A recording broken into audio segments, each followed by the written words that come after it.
Hello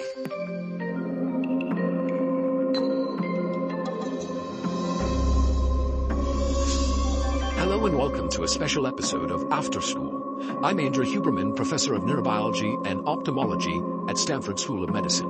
I'm also the host of the Huberman Lab podcast, a weekly podcast focused on science and science-based tools for everyday life.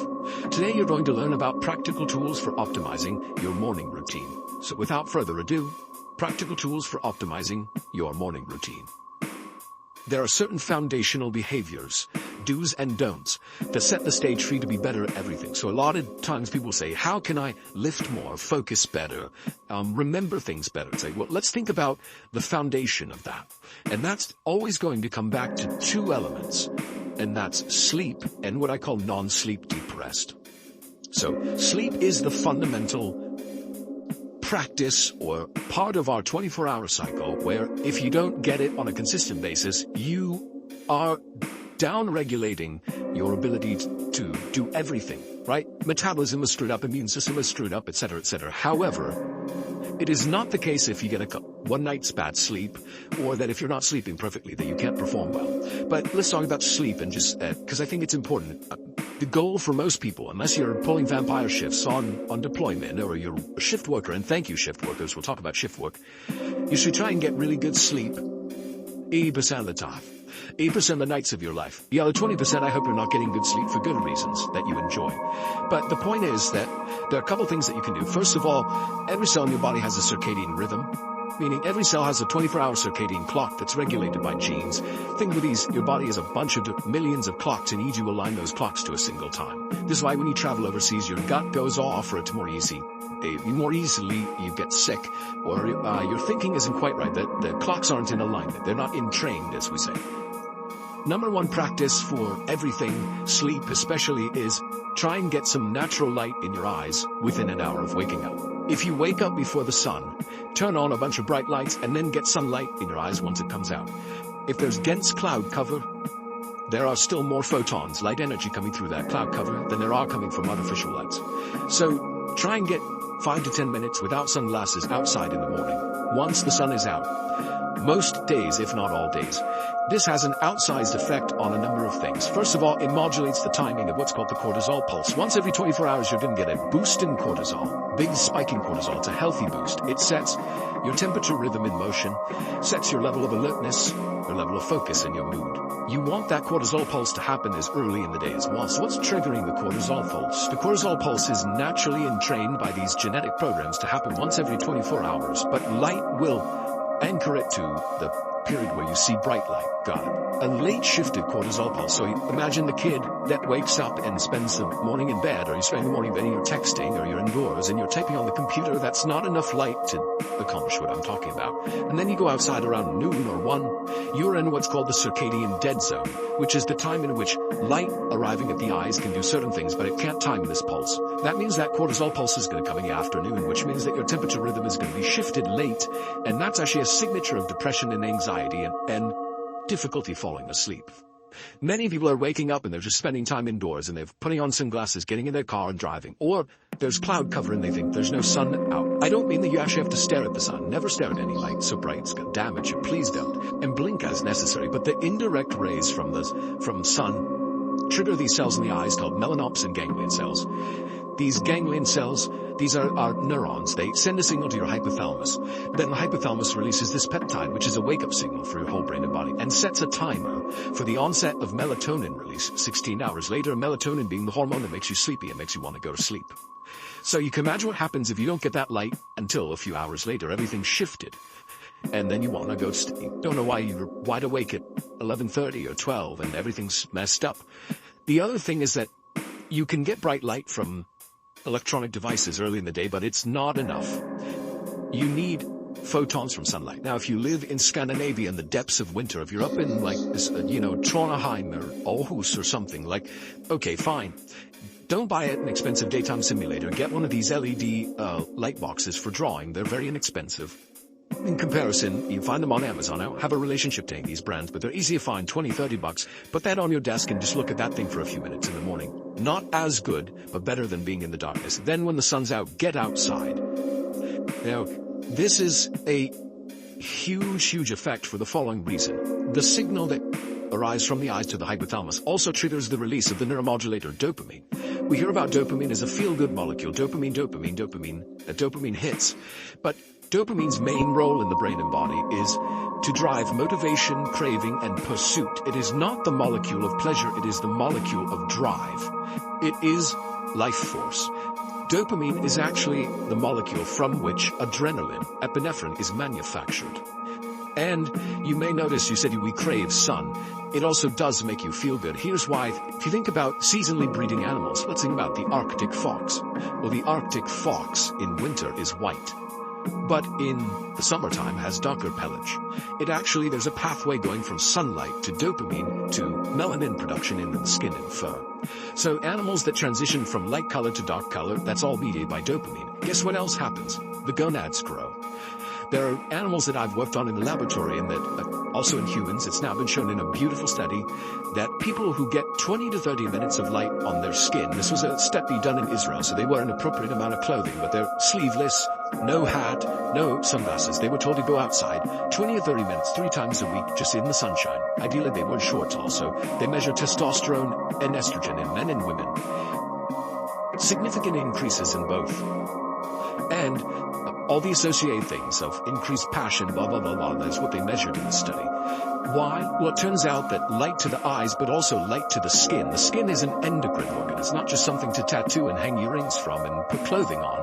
There's a pathway involving a molecule called P53 in the keratinocytes, or these skin cells that when sunlight, when UVB, ultraviolet blue light, penetrates the skin, because it can penetrate the skin superficially, triggers these keratinocytes to stimulate a pathway that releases dopamine in the brain and body. So you feel better when you're getting light in your eyes and on your skin, and you're increasing testosterone and epinephrine and dopamine increase. That's why you feel good in the summer months. People in Scandinavia know this is kind of spring fever. In the winter months, you want to go through every bit of effort to double or triple the amount of time that you're spending outside in the morning. So instead of 10 minutes, make it 30 minutes.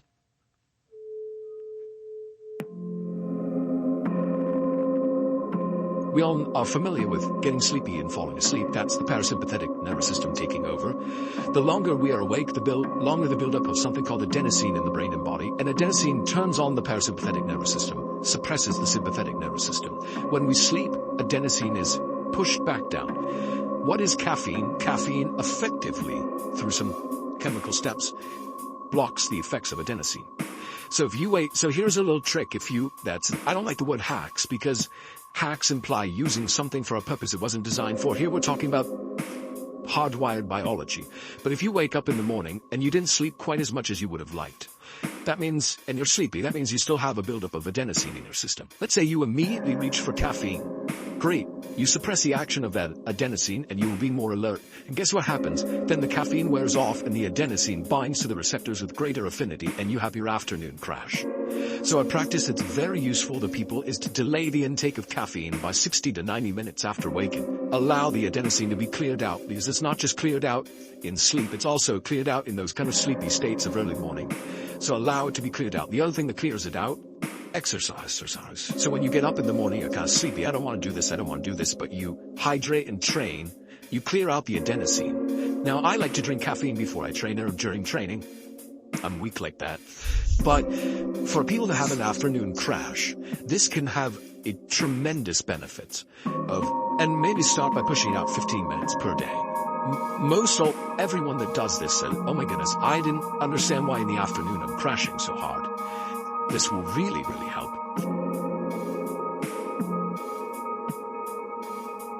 So let me ask you this. I have a sense for you. What time do you wake up, typically?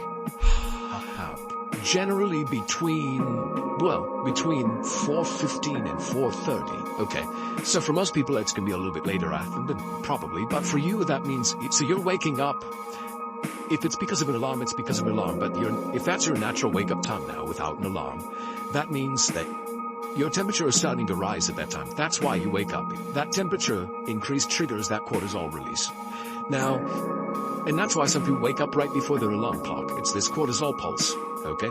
And 2 hours before that, so for you, approximately 2:30 in the morning, is what we call your temperature minimum. It's when your temperature is lowest that it's ever going to be in the 24-hour cycle. So the way it works is you wake up because of an increase in core body temperature. That increase in core body temperature triggers that increase in cortisol. And by viewing light at that time, you ensure that it happens at the same time the next day. The clocks of your body are matched to this cortisol pulse. So viewing bright light in the morning anchors it. When we say entrained, through a circuit that involves cells in the eye and cells in the hypothalamus, which then talk to the rest of the cells of the body through a signal, a peptide that's released. Make sure that the temperature starts rising, goes up, up, up, up, up, up, and sometime around 2 or 3 in the afternoon, you're going to hit your temperature maximum.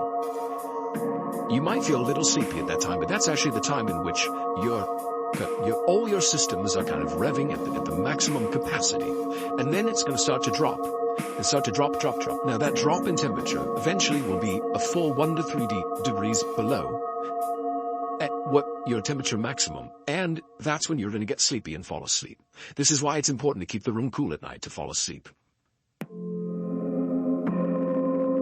The goal here is to increase body temperature in order to be awake, and to decrease body temperature in order to be asleep. If we stay with those themes, a lot of this will just fall into bins. Exercising will increase body temperature. Somewhat paradoxically, getting into a cold shower or cold water, everyone says, well, it must make you cold, right? Well, if you stand there a long time, you become hypothermic, right? But let's remember the thermostat example. You have a little area in the brain called the medial preoptic area. And if you make the surface of your body cold, guess what happens? The core body temperature goes up. So if you're going to do ice baths or cold showers, you can I would say do them sometime, better than not at all. There's a beautiful paper published in the European Journal of Physiology in the year 2000, which took people and had them sit. They actually had them on lawn chairs in water, a pool. This is a great way to run an experiment. I would say people ask about cold showers. There are not a lot of experiments on cold showers, because think about it, it's very hard to control. Is everyone under the shower the same way, etc.? You put someone up in water up to the neck, you know what you're doing. So it's experimental rigor that drives that. But they had people get into reasonably cool water, 60 degrees Fahrenheit. So it's not that cold, but they had them stand for an hour.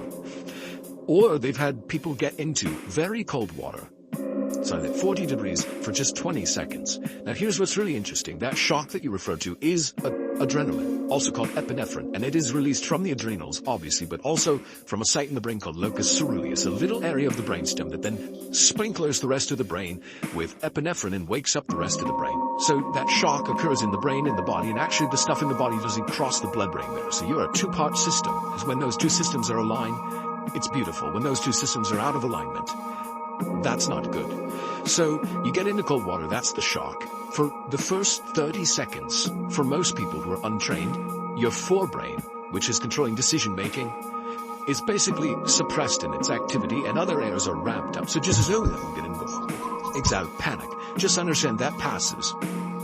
Then what happens is when you get out of the cold, whether or not it's a longer period at 60 degrees or a short period, I would hate to hear that people are only doing 20 seconds, but maybe a minute to 3 minutes at 45 degrees or something. There's a long arc release of dopamine and epinephrine. That's what was shown in the study. In humans, because people always go, well, it's just in mice. No, in humans.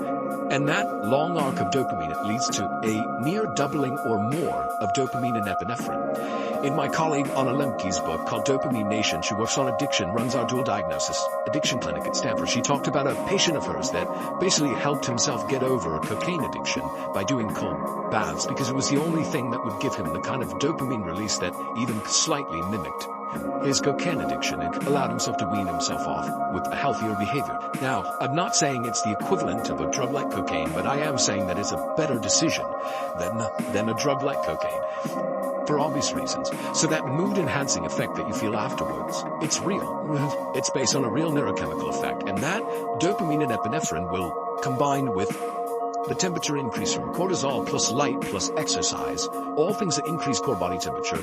Now you've got increased core body temperature, you've created a dopamine release epinephrine, you've created a summer month inside your body. I don't care if you live in Minneapolis in the depths of winter or someplace even as cold as New Hampshire, you are creating summer in your body by doing that. Now, if you live in San Diego or Los Angeles or Arizona, and it's the summer, and you're staying indoors and you're on your phone, and you're not doing any movement until the afternoon, which is fine to exercise in the afternoon. I realize there's some important benefits of that. And you are laying in bed, or you're just walking around the kitchen and you're putting on sunglasses and driving to work. guess what? You're creating a Colorado winter inside of your body, despite the fact that the sun is out. So if you're wondering why you're slightly depressed, your metabolism is lower, your testosterone output is slightly lower than maybe you'd like it to be. There could be other reasons too, of course. But again, we're talking about modulators. I'm not saying getting sun in your eyes in the morning is going to make your testosterone perfect. What I'm saying is you're setting an internal milieu through things that increase core body temperature, dopamine, epinephrine, etc. And that should be done relatively early.